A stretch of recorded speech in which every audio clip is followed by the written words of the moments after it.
Ya. Shalom, selamat pagi Bapak Ibu yang ada di rumah. Mari kita akan bersama-sama, kita akan beribadah bersama-sama. Kita akan persiapkan hati kita pada saat pagi yang indah ini. Mari kita akan persiapkan hati kita akan menyembah Tuhan. Kita akan satu pujian lingkupiku.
Saat badai bergelora, ku akan terbang bersamamu. Bagai atas semesta, ku tenang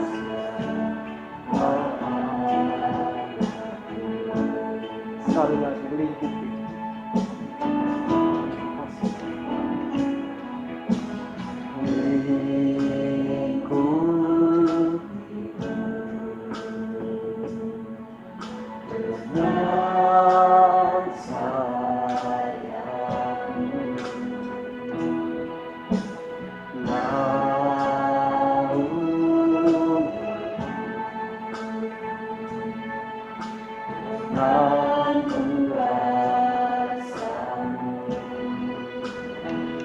Saat badai bergelora, ku akan terbang bersamamu. Bagai di atas semesta, ku tenang kau saat badai bergelora, ku akan terbang bersamamu. Bagai di atas semesta, ku tenang kau teman kau ku teman kau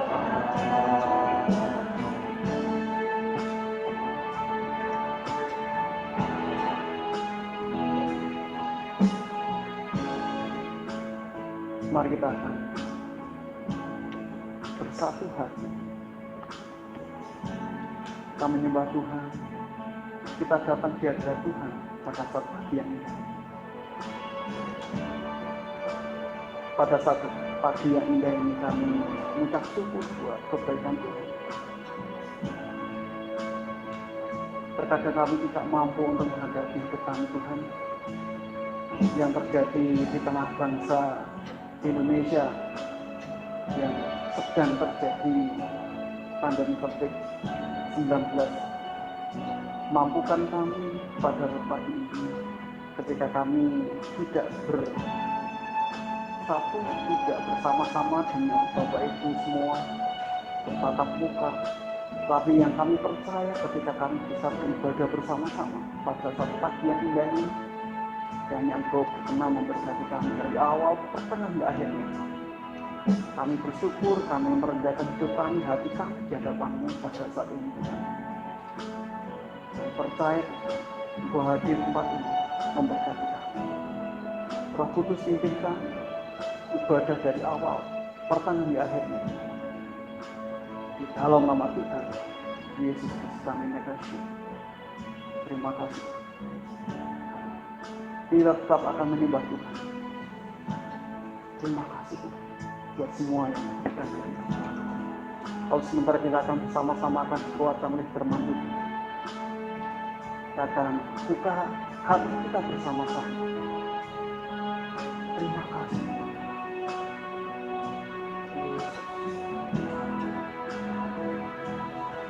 Terima kasih. Terima kasih. Yesus.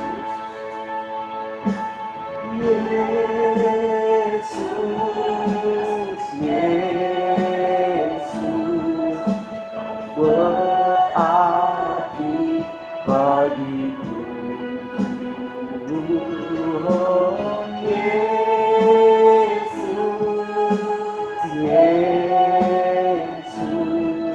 kau segalanya. Seperti rusa rindu.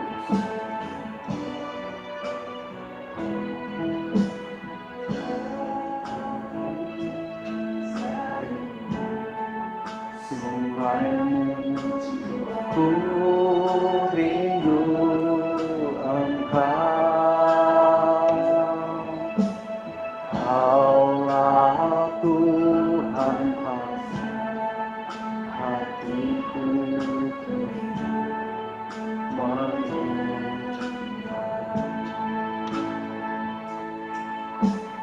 Engkau kekuatan dan perisaiku, kepadamu aku berserah.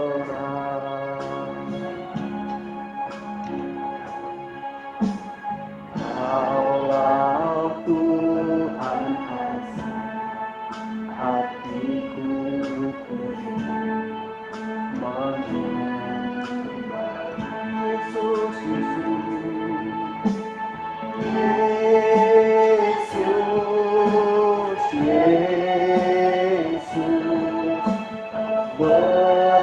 berarti bagiku. Oh,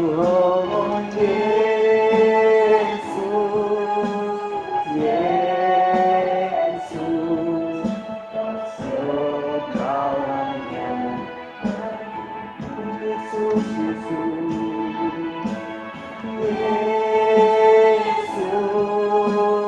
Yesus,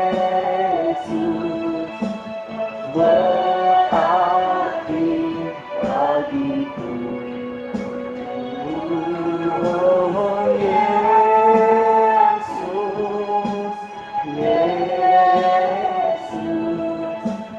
segalanya.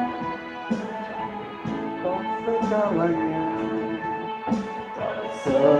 Segalanya. Sekali lagi kau segalanya.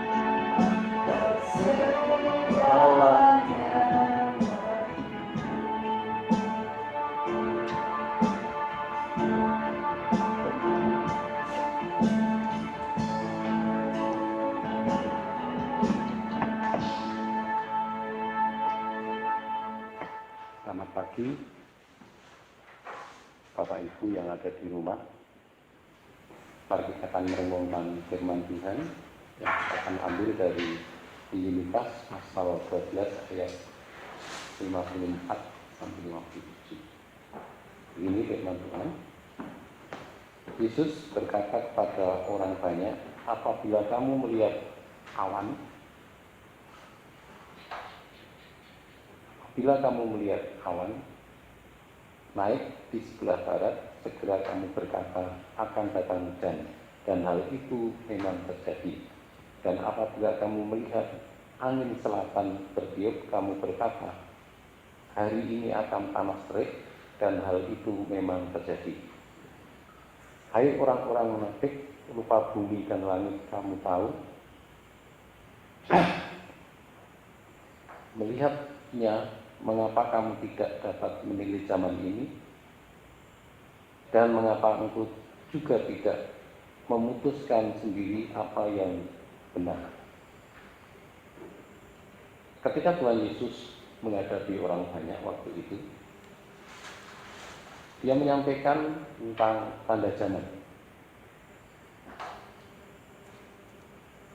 Tentang tanda zaman banyak orang yang tahu. Kalau kita melihat tanda zaman atau fenomena alam yang sering terjadi di sekitar kita, contoh masyarakat Jawa punya pengertian, umpamanya ada garengkung bumi, itu orang bilang akan mulai datang musim kemarau. Atau kalau mau musim hujan datang, orang melihat tumbuh-tumbuhan seperti gading dan ungu tumbuh, orang katakan itu akan datang musim hujan, dan itu terjadi betul. Nah, tetapi ketika kita hidup melihat fenomena yang terjadi sekarang ini, kita tidak mengerti apa yang akan terjadi dengan gejala alam yang ada sekarang ini. Kalau kita lihat gejala alam yang ada atau gejala zaman yang ada pada saat ini, orang selalu mengukur segala sesuatu dengan yang materi, segala sesuatu ukurannya materi. Kemudian banyak orang juga yang hanya mencari keinginan atau memuaskan keinginan dagingnya.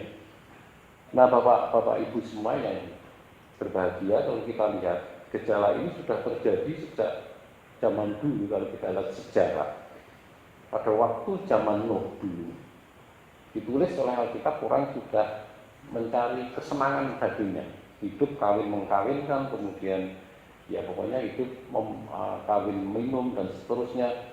Ini mirip dengan yang terjadi saat ini.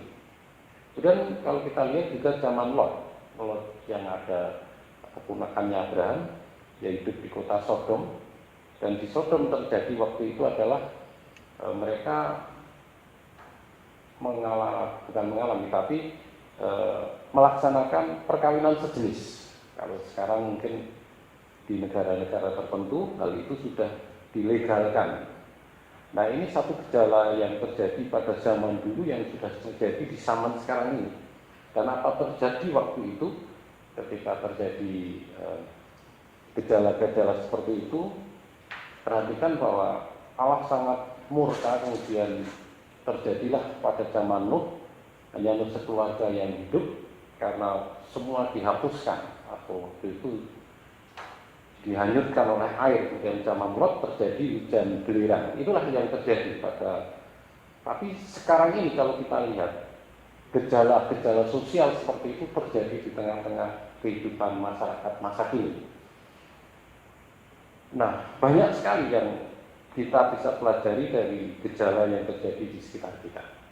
Ya, mungkin kalau sekarang kita yang hidup di daerah Purworejo ini ada perda yang mengharuskan kita harus pakai masker, ya, supaya di zaman sekarang ini kalau nggak pakai masker bisa kena denda 50.000. Ya, ada untungnya, ada ruginya. Mungkin bagi ibu-ibu akan senang dengan program ini kalau bapak-bapaknya pakai masker, otomatis ngerokoknya berkurang. Ya, yang susah, yang muda-muda, kalau melihat orang yang kelihatannya atletik, ini cocok buat saya. Tapi karena tutupan masker nggak tahu lambungnya dulu. Jadi agak kontroversi sedikit. Nah, sekarang yang kita mau lihat, yang menjadi pertanyaan sekarang, hidup kita sekarang ini ada di posisi mana? Atau posisi hidup kita ini sekarang ada di mana? Posisi hidup kita ini sekarang di zaman sekarang ini di posisi apa? Melihat gejala yang terjadi. Itu pertanyaannya. Banyak orang mengatakan bahwa kita ini sudah hidup di era akhir zaman, melihat gejala alam. Tapi ada yang mengatakan, belum, masih jauh, dan seterusnya. Itu pertanyaan itu jawabannya akan masing-masing sesuai dengan pribadinya tentunya. Tapi mari kita lihat gejala alam yang terjadi yang kita hadapi sekarang ini. Nah, Bapak Ibu, dengan pertanyaan itu tentunya kita punya jawaban masing-masing. Masing-masing punya jawaban yang berbeda. Tetapi yang penting apa yang harus kita kerjakan, apa yang harus kita lakukan ketika sekarang kita ini hidup setelah hidup, bisa membaca gejala alam yang terjadi. Mungkin semua nubuatan-nubuatan Alkitab mulai digenapi, dan bahkan mungkin masyarakat Jawa yang hafal dengan primbon, yang sangat kental dengan filsafatnya Joyoboyo, semua yang dikatakan sekarang ini mulai digenapi satu persatu. Berarti kita ini sekarang posisi hidup kita itu ada di mana? Dan apa yang harus kita kerjakan sekarang ini? 3 hal penting pesan Alkitab pada pagi hari ini. Yang pertama, ketika kita sekarang hidup di dalam zaman yang seperti sekarang ini, pesan yang pertama, mari kita membangun hubungan pribadi dengan Allah yang sangat akrab. Karena dengan hubungan pribadi yang akrab dengan Allah akan menjadikan kekuatan yang besar yang daripada Allah, karena ada aliran air kehidupan yang mengalir dalam hidup kita, jadi seperti aliran yang menyegarkan sampai tulang-tulang sumsum kita.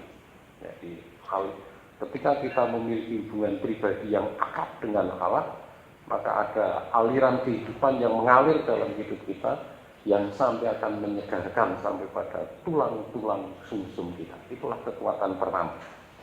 Pesan yang kedua, tetap bekerja sesuai dengan kapasitas kita masing-masing. Jadi jangan seperti jemaat di Tesalonika dulu ketika mendengar berita bahwa kedatangan Tuhan Yesus sudah semakin dekat, mereka menjadi malas, tidak mau bekerja dengan alasan sebentar lagi Tuhan akan datang. Untuk apa kita bekerja?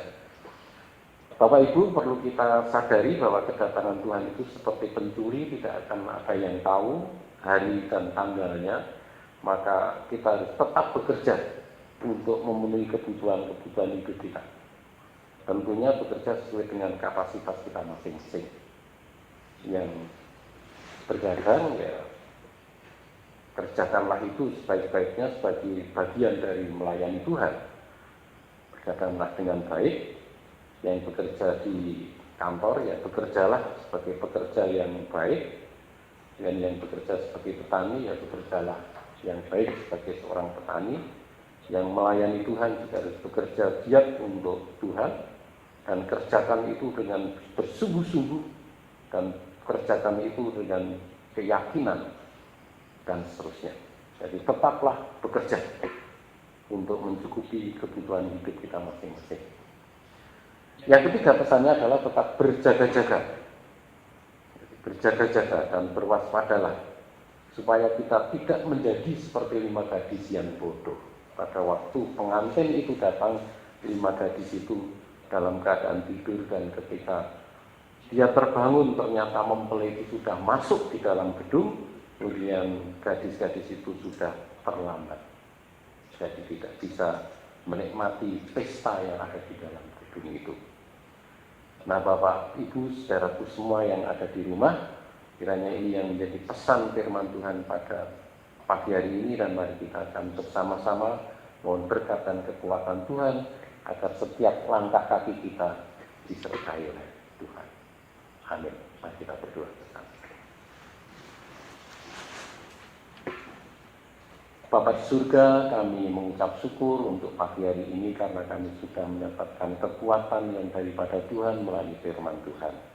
Ya Tuhan, kiranya ketika kami berdiri di dalam zaman yang semakin tidak menentu ini, kami diberi kekuatan oleh Tuhan untuk bertahan di dalam iman percaya kepada Tuhan, dan kami terus-menerus dibawa untuk semakin tumbuh dewasa dalam pengenalan akan Tuhan.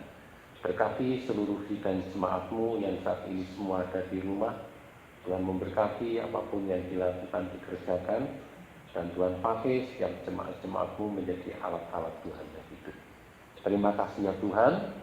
Sekarang kami terus menyerahkan jalannya pekerjaan Tuhan yang ada di Gereja Jemaat Kristus Probolinggo ini agar diberkati Tuhan. Terima kasih ya Tuhan. Sekarang terimalah kiranya berkat anugerah dari Allah Bapa di dalam cinta kasih-Nya Tuhan Yesus Kristus, dan persekutuan Roh Kudus menyertai kita semua dari saat ini sampai selama-lamanya, sampai Tuhan Yesus datang yang kedua kali. Di dalam nama Bapa, Anak, dan Roh Kudus, dalam nama Tuhan Yesus Kristus kita sudah berdoa. Amin.